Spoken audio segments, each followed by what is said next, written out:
ناظرین، ہم بچپن سے سنتے اور پڑھتے آئے ہیں کہ نماز بے حیائی اور برے کاموں سے روکتی ہے، تو پھر آئے دن مدرسوں میں جہاں 5 وقت کی نماز باجماعت پڑھائی جاتی ہے، وہاں بے حیائی کے واقعات کیوں ہوتے رہتے ہیں؟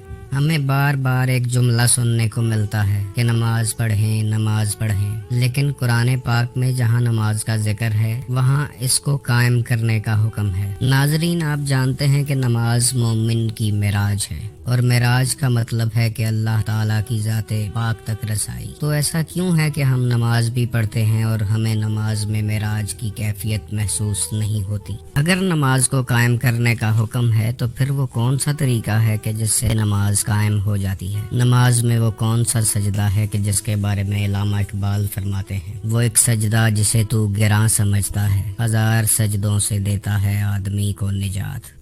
مسجد میں نماز تو اللہ کی پڑھ کے آتے ہیں اور باہر آتے ہی اللہ کی مخلوق کو ہر طرح سے پریشان کرنے میں مصروف رہتے ہیں۔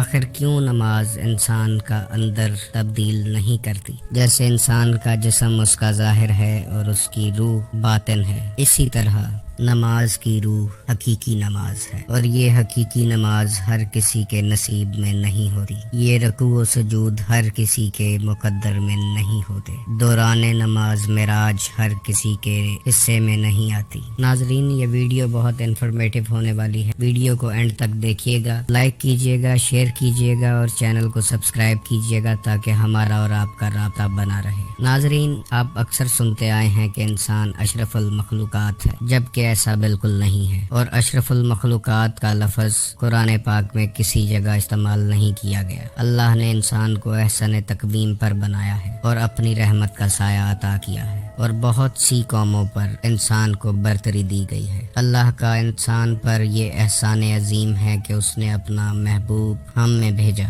اور انسان کو اپنا نائب اور خلیفہ کہہ کر عزت و تکریم سے نوازا۔ آپ بازار سے کوئی بھی ڈیوائس خریدیں تو اس کے ساتھ ایک چھوٹی سی بکلیٹ یا ایک سروس مینول آتا ہے، اس ڈیوائس کی مکمل تفصیل ہوتی ہے۔ انسان کے لیے بھی قرآن پاک اس کا سروس مینول ہے، اور ہم ایسے دین کے ماننے والے ہیں کہ جس دین کا خالق و مالک قرآن پاک میں بار بار فرما رہا ہے کہ تم میں سے کون ہے جو سوچے سمجھے، تم میں سے کون ہے جو غور کرے۔ اس کتاب میں عقل والوں کے لیے نشانیاں ہیں، اور ہماری بدقسمتی یہ ہے کہ ہم اس دین کو بغیر سوچے سمجھے، بغیر غور کرے مانتے آ رہے ہیں۔ جہاں قرآن پاک میں نماز کا ذکر ہے وہاں نماز کو قائم کرنے کا حکم ہے۔ اگر دن بھر رکوع و سجود کرنے کو کوئی حقیقی نماز مان لے تو یہ اس کی غلط فہمی ہے، اور اگر کسی شخص نے قرآن پاک پر غور نہیں کیا اور نماز کی حقیقت تک نہیں پہنچ سکا تو اگلے جہان سخت شرمندگی کا سامنا کرنا پڑے گا۔ نبی دو جہاں صلی اللہ علیہ وآلہ وسلم کا فرمانے عالی شان ہے کہ نماز ایسے پڑھو جیسے تم اللہ کو دیکھ رہے ہو۔ اگر ایسی کنسنٹریشن نہیں بنا سکتے، ایسی یکسوئی نہیں حاصل کر سکتے، تو نماز کو ایسے پڑھو جیسے اللہ تمہیں دیکھ رہا ہے۔ اس کا مطلب یہ ہے کہ ہمارا تمام فوکس، ہماری تمام یکسوئی، تمام کنسنٹریشن اور سارے کا سارا دھیان صرف ایک ذات پاک پر ہونا چاہیے۔ ناظرین، عبادت کوئی بھی ہو، نماز، روزہ، حج، زکوٰۃ، یہ کسی نہ کسی طرح اللہ کی یاد اور اس کی معرفت حاصل کرنے کا راستہ اور پریکٹس ہے، اور انسان اگر صاف نیت اور تہہ دل سے پریکٹس کرنا شروع کرے تو ایک نہ ایک دن کسی منزل پر پہنچ جاتا ہے۔ اولیاء کرام کے نزدیک نماز کو دین کا ستون کہا گیا ہے، جو بندے کو رب سے جوڑتی ہے، عبد کو معبود سے جوڑتی ہے۔ نماز کو معراج کا ذریعہ قرار دیا گیا ہے، جو انسان کو اللہ تک پہنچا دیتی ہے، ساجد کو مسجود سے ملاتی ہے، عابد کو معبود سے جوڑتی ہے۔ حضرت سلطان العارفین رحمۃ اللہ علیہ فرماتے ہیں کہ نماز روز ازل سے اللہ تعالیٰ کے فیض اور رحمت سے معراج ربانی کی حضوری ہے، اور فرماتے ہیں جس نمازی کا نفس، قلب اور روح سب نور ہو جائے تب اس اہل نور کی نماز حضوری کی نماز ہوتی ہے، اور حقیقی نماز معراج ہے جس میں دیدار الہی ہوتا ہے۔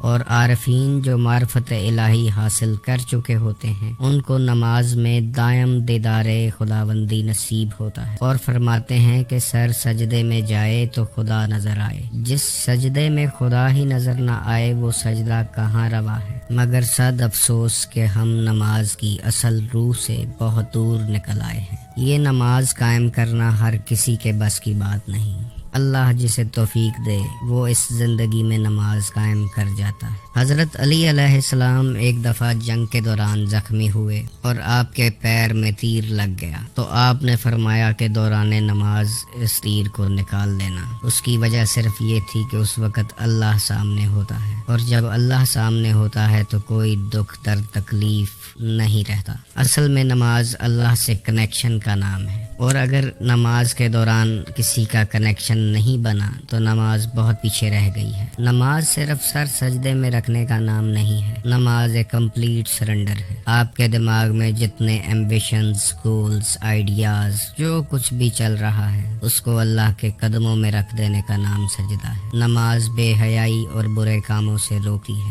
اگر نمازی نماز پڑھنے اور مسجد سے باہر آ جانے کے بعد بے حیائی اور برے کاموں سے گریز کر لے تو یہی قائم نماز ہے۔ حضرت امام حسین علیہ السلام کا آخری سجدہ سجدوں کی معراج ہے۔ وہ آخری سجدہ تمام سجدوں کا مرشد ہے، وہ آخری سجدہ تمام سجدوں کا فخر ہے۔ جب امام حسین علیہ السلام نے سب کچھ اللہ کی راہ میں قربان کر دیا تو اپنا سر اللہ کے حضور سجدے میں رکھ دیا۔ یہ وہ سجدہ ہے کہ جسے دیکھ کر شیطان بھی چیخ اٹھا اور کہنے لگا کہ مجھے کیا معلوم تھا کہ آدم کی اولاد میں ایسے لوگ ہوں گے جو اپنا سب کچھ راہ خدا میں لٹا دیں گے۔ وہ اپنی تقدیر پر رونے لگا کہ میں نے اس وقت آدم کو سجدہ کیوں نہ کیا۔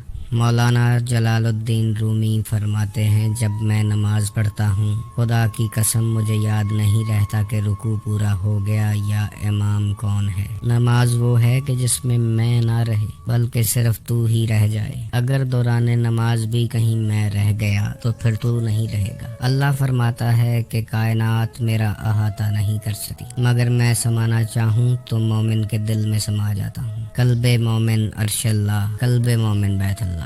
خانہ کعبہ تب قبلہ بنا جب اس میں سے 360 بتوں کو گرا دیا گیا۔ خانہ کعبہ کو بتوں سے پاک کیا گیا، پھر خانہ کعبہ کو مسلمانوں کا قبلہ بنایا گیا۔ اسی طرح انسان کے دل میں بتوں کا ڈھیر لگا پڑا ہے۔ انسان کے دل میں بغض، لالچ، کینہ، حسد، دشمنی، بہت سے بت ہیں۔ اس حقیقی نماز کو پڑھنے کے لیے ان بتوں کو گرانا پڑے گا۔ اپنے دل کو صاف کر کے برائیوں سے مسلسل توبہ کر لینا اور برائی سے رک جانا نماز حقیقی اور قائم نماز ہے۔ جب انسان کے دل میں دنیا ہوگی اور دنیا کی خواہشات، لالچ اور دنیا کے خیالات ہوں گے تو مالک حقیقی کی جگہ تو کہیں رہے گی ہی نہیں۔